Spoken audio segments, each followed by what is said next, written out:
Dans le froid et l'obscurité infinie au-delà de notre système solaire, un faible murmure traverse le vide cosmique. Ce n'est pas le pouls d'une étoile, ni le bourdonnement d'un quasar. C'est un signal qui a parcouru des milliards de kilomètres pour nous atteindre.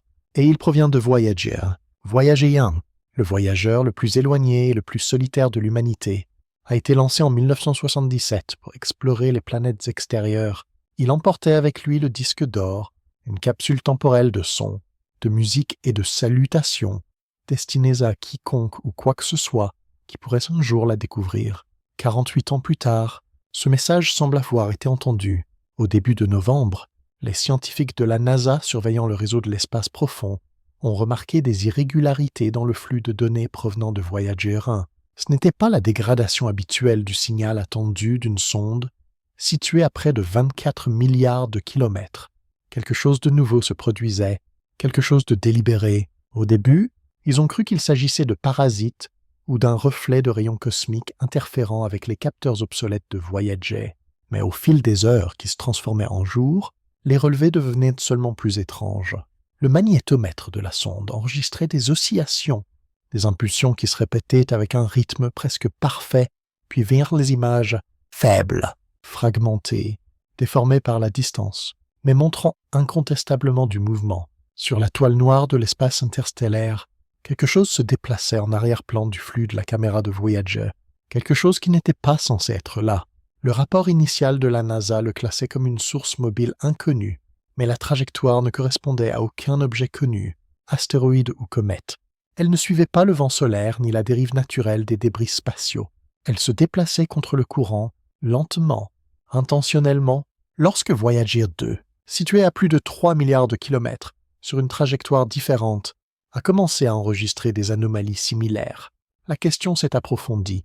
2 sondes distinctes, détectant le même mouvement inconnu à des coordonnées différentes, à des moments différents, avec un motif synchronisé d'impulsions électromagnétiques, des équipes du Jet Propulsion Laboratory et du Goddard Space Center ont commencé à passer au peigne fin les anciennes données de télémétrie.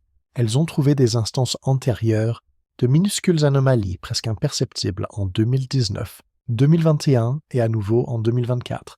La même impulsion rythmique, le même pic anomale, l'impulsion, une fois tracée, ressemblait à une onde sinusoïdale, stable, délibérée, se répétant toutes les 61 secondes. Ce n'était pas un motif naturel. C'était trop précis, trop structuré. Certains chercheurs l'appelaient un battement de cœur. D'autres, un phare. Un chercheur, s'exprimant sous couvert d'anonymat, a dit que cela donnait presque l'impression que Voyager ne détectait pas quelque chose, mais qu'il était répondu. La NASA a doublé ses efforts de relais de données via le réseau de l'espace profond, tentant de trianguler la source. Les faibles échos remontaient à une zone située à environ 0, 2 années-lumière de la position de Voyager 1. En termes astronomiques, c'est juste à côté. Un mémo interne divulgué du JPL désignait l'anomalie comme l'objet L42, une désignation temporaire pour une entité inconnue de l'espace profond. Son comportement défiait tous les modèles. Au lieu de dériver naturellement, il semblait ajuster sa vitesse, s'alignant subtilement sur la trajectoire de Voyager, presque comme s'il l'observait. Le signal comportait une couche supplémentaire, une modulation cachée dans la fréquence électromagnétique. Une fois décodée, elle émettait des nombres premiers séquentiels. 2, 3, 3, 7, 11, 13, l'empreinte mathématique de l'intelligence.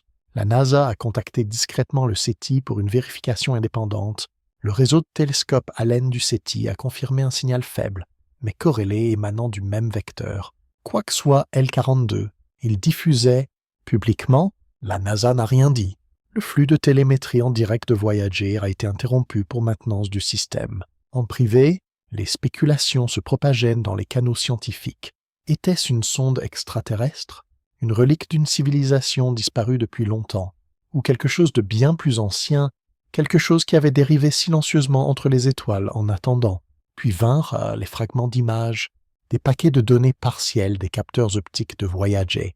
Une fois reconstruits, ils montraient des reflets métalliques, des angles aigus et des surfaces symétriques. La forme était impossible à identifier, trop uniforme pour un rocher, trop complexe pour des débris. Le Dr Layla Warren, une physicienne travaillant à Caltech, à comparer le spectre réfléchissant de l'objet à des alliages connus. « C'est comme rien de ce que nous avons fabriqué », a-t-elle dit. Il réfléchit à la fois la lumière visible et infrarouge, avec une polarisation alternée, presque comme s'il s'adaptait à être observé. 2 jours plus tard, le signal s'est intensifié, son amplitude a augmenté, perturbant la télémétrie de Voyager. Puis le silence, lorsque la communication a repris, les instruments de la sonde s'étaient automatiquement redémarrés, ce qu'elle n'était pas programmée à faire sans commande, dans la dernière rafale de données avant le redémarrage. Les analystes ont découvert des données d'images cryptées. Une fois décryptées, elles montraient des structures géométriques, des hexagones et des spirales imbriquées, tous arrangés en un treillis parfaitement répétitif.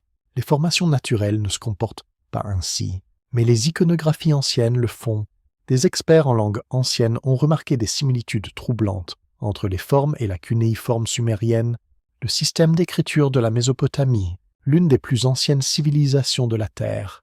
Un motif dans les données correspondait presque exactement à un symbole signifiant « veilleur » ou « gardien du ciel ». Soudain, d'anciennes théories ont refait surface, des liens entre la mythologie antique et des contacts extraterrestres, les Anunnaki. Les dieux descendus des cieux, Voyager avait-il rencontré quelque chose d'ancien?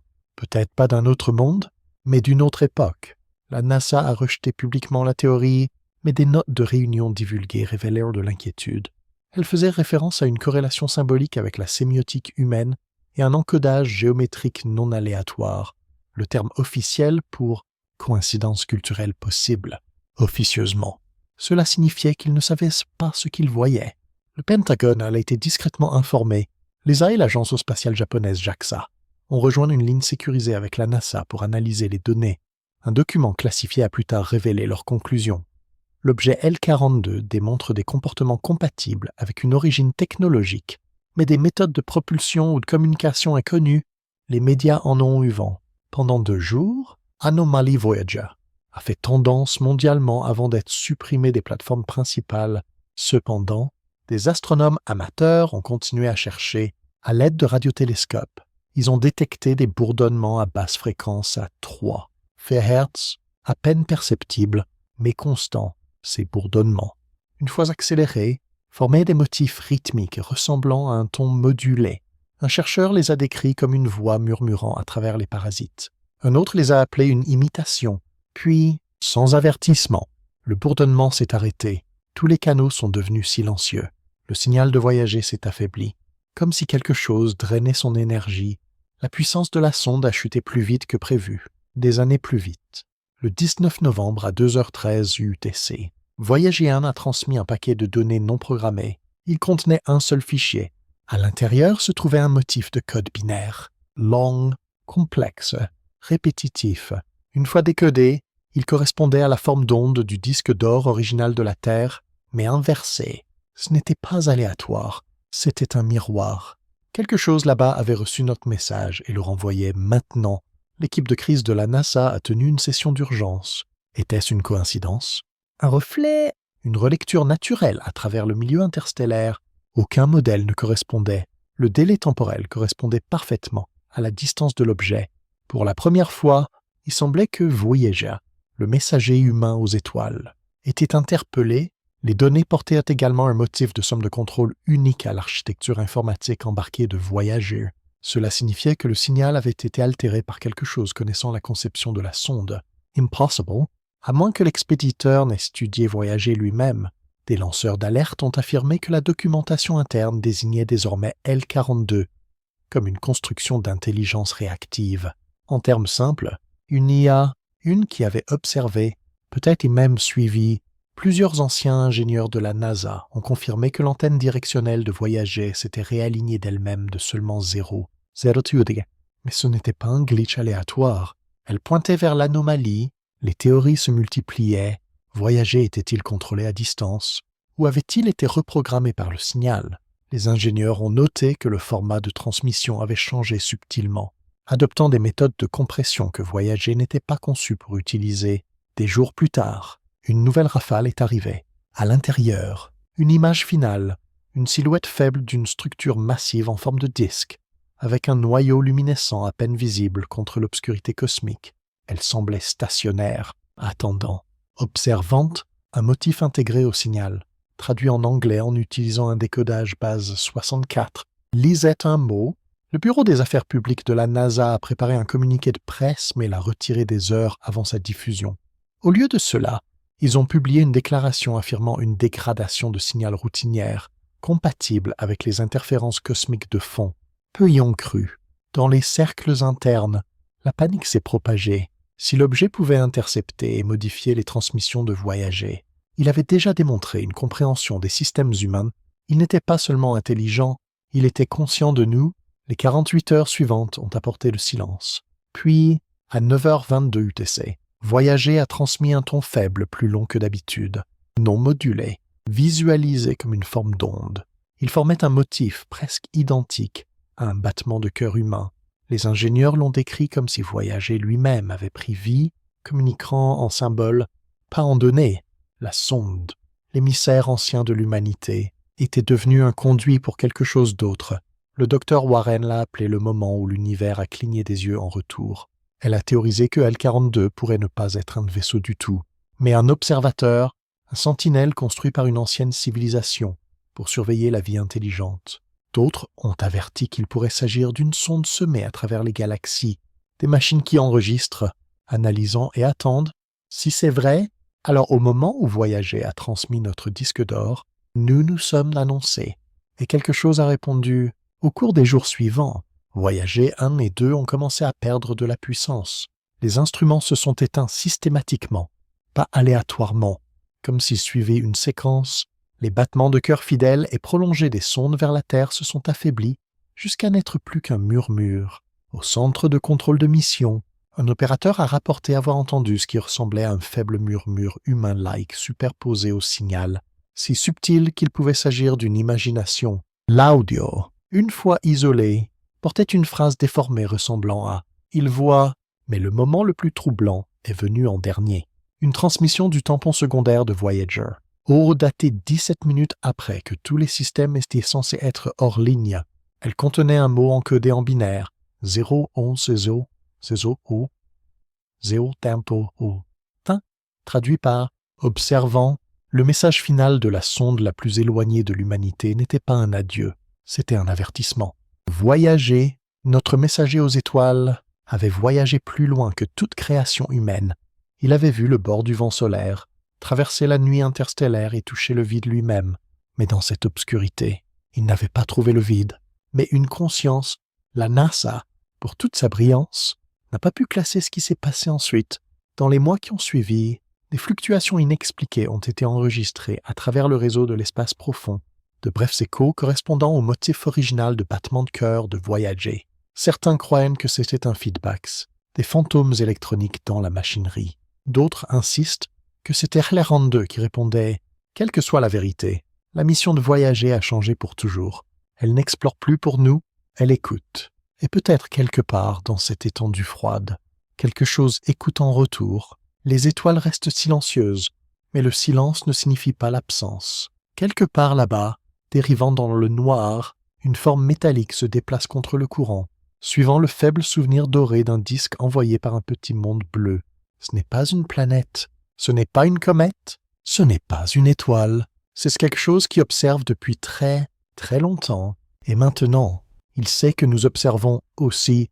Le silence après cette transmission finale s'est étiré sur les semaines comme une ombre, épais, oppressant, presque vivant. Le réseau de l'espace profond de la NASA a continué à surveiller les bandes de signaux faibles, autrefois réservées à Voyager, mais rien n'est jamais revenu. Le monde a officiellement continué, mais dans des salles scellées au JPL et au Pentagone. Le mystère n'avait fait que s'approfondir. Le docteur Layla Warren a refusé d'arrêter de creuser. Elle et une petite équipe ont commencé à reconstruire les derniers paquets corrompus précédant le message « observant ». Cachés dans les parasites, ils ont découvert de faibles fluctuations, des séquences non aléatoires qui, une fois mappées visuellement, formaient des géométries en spirale identiques à celles vues dans les fragments antérieurs de L-42. Une fois améliorées, ces spirales semblaient dépeindre une structure circulaire, étagée, avec ce qui ressemblait à un noyau entouré de champs concentriques. C'était presque identique aux représentations d'engins célestes, des tablettes mésopotamiennes anciennes, des objets que les anciens disaient ne pouvoir se déplacer entre les mondes, Warren a commencé à se demander si Voyager avait rencontré quelque chose qui avait toujours été là, une construction si vaste et si lente qu'elle échappait à notre détection jusqu'à ce qu'elle décide de se révéler. L'idée semblait absurde, mais les données pointaient vers un fait glaçant. Le vecteur de l'objet n'était plus statique. Il ajustait maintenant subtilement sa trajectoire vers le système solaire intérieur lorsque cette découverte a atteint le conseil de révision interne de la NASA. Un blackout strict des communications a été imposé. Chaque terminal lié a été verrouillé derrière un mur de sécurité de niveau 5, accessible seulement à 3 individus. En quelques heures, le projet a été officiellement terminé en raison de la perte de signal, mais ceux qui avaient vu la nouvelle trajectoire savaient mieux. L'anomalie se rapprochait au cours des mois suivants. Des radiotélescopes au Chili, en Afrique du Sud et à Hawaï ont commencé à capter de faibles échos, des résonances à la même basse fréquence que Voyager avait autrefois capturées. Ils n'étaient pas assez forts pour être localisés, mais ils pulsaient en synchronisation avec le dernier motif connu de la sonde disparue. Au début, les astronomes les ont rejetés comme une fluctuation répétitive du fond cosmique, mais ensuite, l'impulsion a changé toutes les 7 séquences. Il y avait une distorsion, une modulation, lorsque les données étaient compressées et accélérées à une plage audible humaine. La modulation produisait un motif qui ressemblait de manière troublante à une respiration. Les médias ne savaient pas quoi en faire. Quelques chercheurs indépendants ont essayé de rendre public, mais leurs téléchargements ont disparu. Compte suspendu. Quelqu'un ou quelque chose veillait à ce que le silence continue. Fin janvier, un bulletin interne du SETI a fuité. Il faisait référence à un vecteur d'observation en temps possible, correspondant à la trajectoire antérieure de l'objet. Selon le document, le temps d'arrivée estimé près de la ceinture de Kuiper était de moins de 3 ans.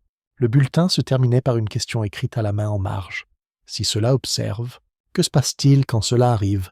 Warren et son équipe croyaient que l'objet n'était pas un vaisseau ni une arme, mais une sonde ancienne, l'une d'innombrables sentinelles dispersées à travers la galaxie, pour s'éveiller lorsque des civilisations diffusent une preuve d'intelligence.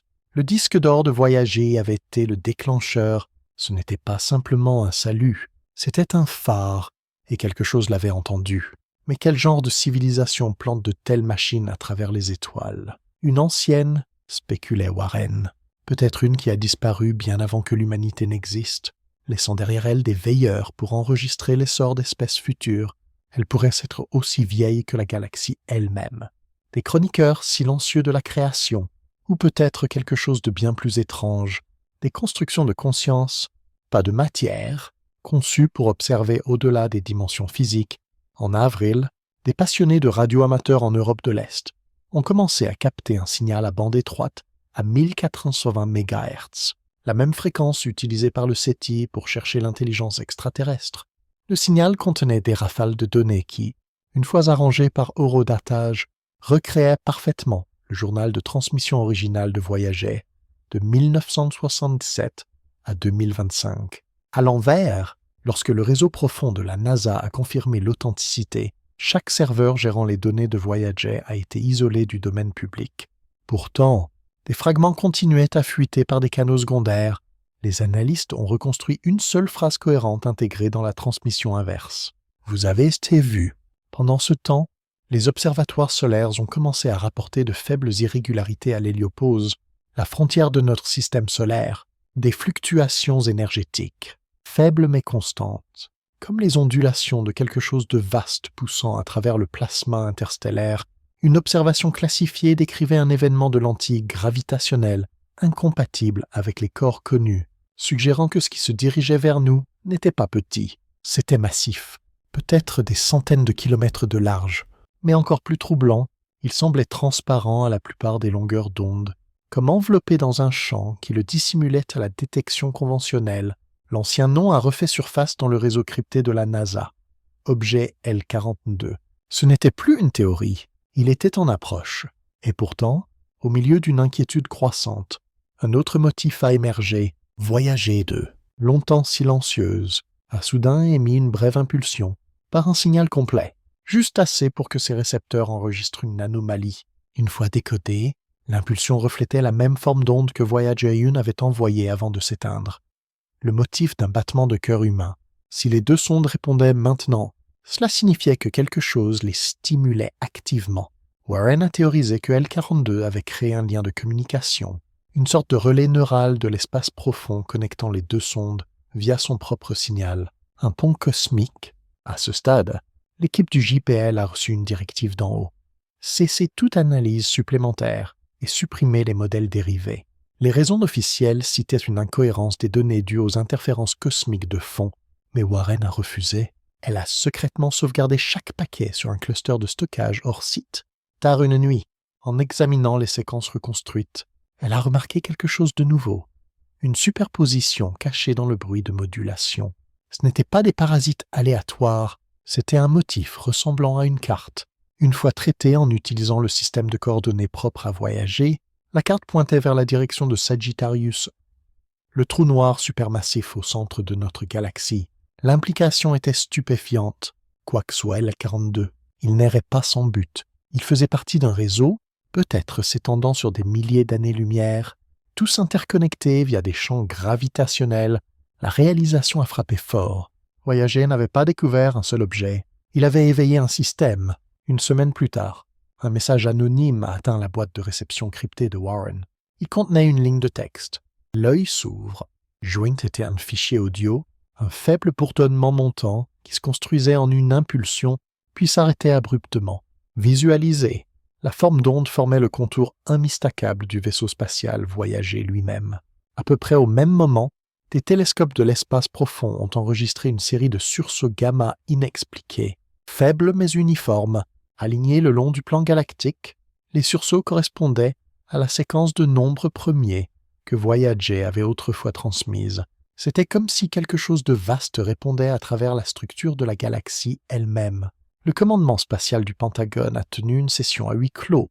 Des sources ont plus tard affirmé que la transcription décrivait un phénomène non agressif mais observationnel. Maintenant vérifié par plusieurs agences, la conclusion était simple mais glaçante. Nous sommes observés. Pourtant, le public n'a rien su. La NASA a maintenu le silence et le flux de données de Voyager est resté classifié. Mais les opérateurs radio du monde ont commencé à remarquer d'étranges motifs d'interférence la nuit.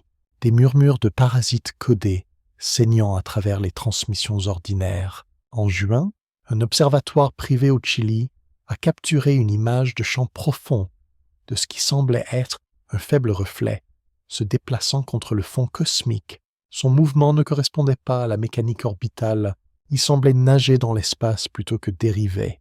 La taille estimée, 3 km de diamètre. Le matériau inconnu, lorsque l'image a fuité, elle a été rejetée comme un glitch de capteur, mais Warren l'a comparée au fragment de L42 que Voyager avait envoyé des mois plus tôt. La géométrie était identique. Dans son rapport final, avant d'être écartée du projet, elle a écrit « Ce n'est plus une question de savoir si nous sommes observés, mais pourquoi ?» Sa dernière communication à ses collègues contenait seulement une pièce jointe de données, une reconstruction du signal final de Voyager, inversé une fois de plus. Une fois décodé, le message lisait « Quand vous avez regardé dans le noir, nous avons regardé en retour. Après cela, elle a disparu de tout contact. À la mi-année, toutes les traces connues des données de Voyager ont été archivées sous une classification profonde. La mission officielle a été déclarée terminée. Pourtant, les astronomes murmuraient encore sur de faibles échos le long de la bande de 1420 MHz, subtils, répétitifs, impossibles à localiser. Ceux qui les analysaient ont trouvé que chaque écho portait un horodatage aligné précisément avec la position actuelle de la Terre dans son orbite, comme si quelque chose mesurait, suivait, synchronisait, et puis une nuit, sans avertissement, le réseau de l'espace profond a enregistré une puissante rafale, un signal si fort qu'il a surchargé plusieurs récepteurs. Les données n'ont duré que 7 secondes, mais sa puissance dépassait celle de toute source cosmique connue. Une fois reconstruite, le signal contenait des harmoniques superposées, des milliers de tons formant un paysage sonore intricé, caché parmi elles. Une décryption assistée par ordinateur a révélé des voix humaines, des dizaines d'entre elles, certaines provenaient du disque d'or, des salutations en 55 langues. D'autres, cependant, étaient nouvelles, des voix inconnues, parlant des mots qu'aucun linguiste ne pouvait identifier, pourtant ententes de familiarité, faisant écho à travers des syllabes statiques qui semblaient tordre le sens et le temps. Elle répétait une phrase encore et encore, tissé dans le bruit comme un chant. Lorsque les fréquences étaient ralenties au rythme humain, les mots devenaient clairs. Il entend, il apprend, il se souvient, puis le silence est revenu. Les gouvernements ont nié avoir reçu quoi que ce soit. La NASA a fermé l'accès public à son flux en temps réel. Mais à travers le monde, les opérateurs ondes courtes ont commencé à capter des rafales rythmiques toutes les 71 secondes. La même signature qui avait tout commencé. L'objet, quoi qu'il soit, continue de se rapprocher. Son arrivée projetée près du bord du système solaire reste dans quelques courtes années. Peut-être vient-il en paix, peut-être vient-il simplement pour observer, ou peut-être, comme le suggérait le murmure final de Voyager, a-t-il toujours été là, se déplaçant invisible entre les plis de la gravité et du temps, attendant que nous annoncions que nous étions prêts à être vus. Et quand nous l'avons fait, il a répondu « Maintenant ». Tout ce que nous pouvons faire est écouter, car en fin de compte, le message du vide n'était jamais une menace. C'était un miroir, un reflet de notre propre désir de tendre la main dans le noir. Voyager a atteint plus loin que toute machine, tout rêve, toute voie de l'humanité, mais ce qu'il a trouvé pourrait prouver que l'univers n'a jamais été vide. Il attendait, observait, écoutait, et peut-être un jour bientôt, quand le signal se renforcera et que les veilleurs arriveront enfin, nous réaliserons que ce que Voyager a trouvé n'était pas quelque chose là-bas du tout, mais quelque chose qui nous regardait à travers nous tout ce temps.